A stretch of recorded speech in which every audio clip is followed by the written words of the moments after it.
Old School Tackle Company is a small business based in Salisbury, Maryland that specializes in making soft plastics, jigs, other products into the light tackle industry for fishing. If it swims in the Chesapeake Bay, we've got lures for it. I'm an entrepreneur. I'm a small business owner. I am a jack of all trades and master of none.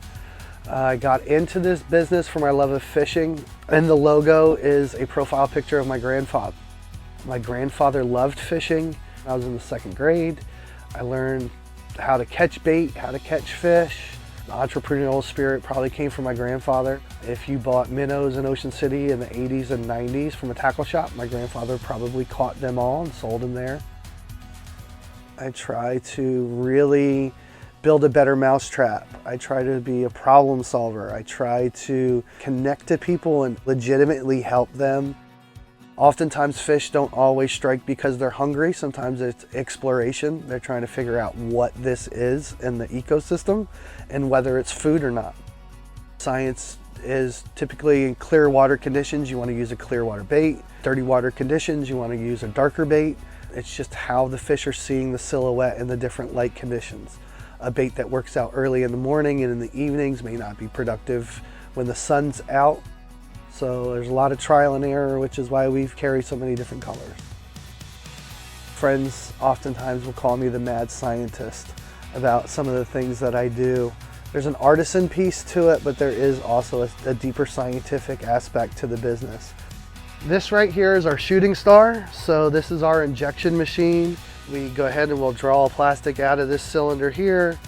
We will inject them into the molds that we have going over here to make our finished products. This maintains a constant temperature for us. It's got some motors in there for the stirrers to keep the glitter and other things suspended. This is a typical mold for us. Some of them are individual cavities like this, where we can get intricate with the different layerings and color complexities. This particular vise is set up to hold up to 17 molds.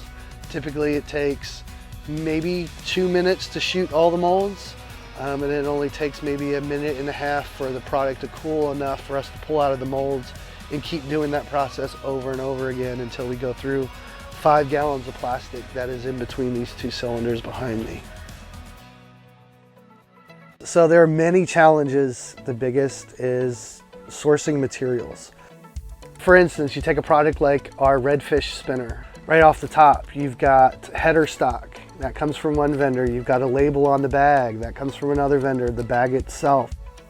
But then the product itself, we've got the wire that we bend. That comes in from one vendor. There's a split ring. That comes from a different vendor.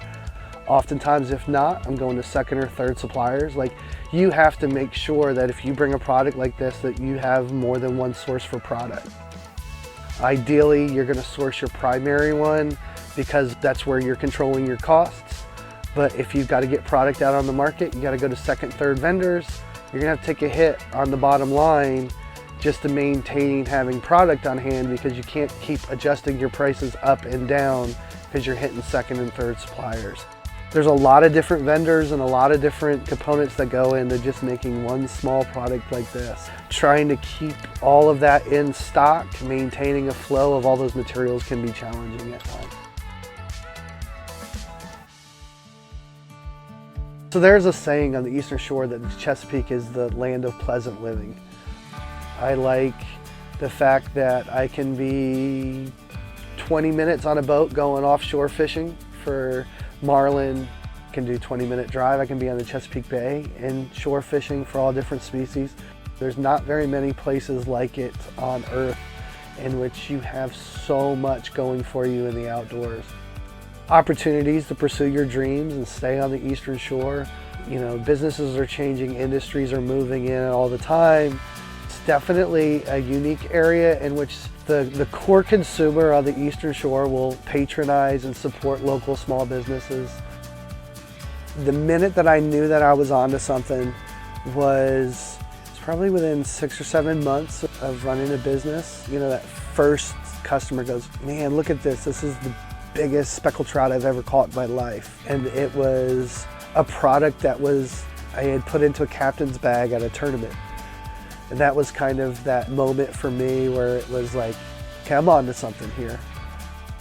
I think that's the amazing part, is just the reach for something that's made on the Eastern Shore, but that you can actually make a product that can be marketed and go nationwide from the Eastern Shore. To me, I guess that would be amazing.